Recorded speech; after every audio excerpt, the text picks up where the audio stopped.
यातील फिर्यादी यांनी त्यांची बहीण कविता नागेश पिल्लारे या काही दिवसांपूर्वी घरातून निघून गेलेल्या होत्या 27/6/25ला आणि त्याच्याबाबत मिसिंगची तक्रार त्यांचे जावई यांनी तळेगाव या ठिकाणी दिलेली होती.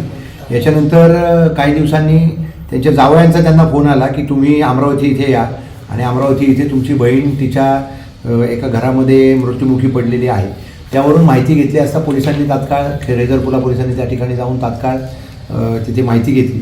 तर ती आरोपीबरोबर सुभाष वानखेडे नामक आरोपी आहे त्याच्याबरोबर तिथे गेले काही दिवसांपासून 15-20 दिवसांपासून तिथे राहायला आलेली होती आणि ती म्हणजे लिव्ह इन रिलेशनशिप काही त्या व्यक्तीबरोबर राहत होती.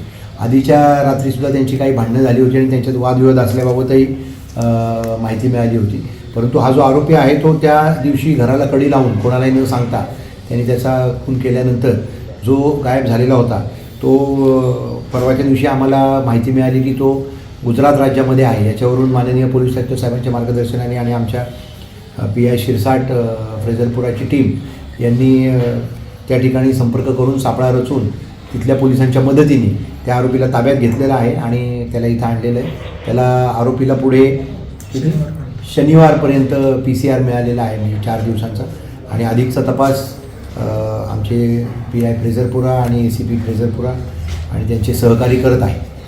याच्यामध्ये आरोपीने तिला गळा दाबून उशीने दाबून अशा पद्धतीने मारलेलं होतं आणि त्याच्याबाबतही तिचं PM झालेलं आहे आणि पुढील तपास आता सुरू आहे.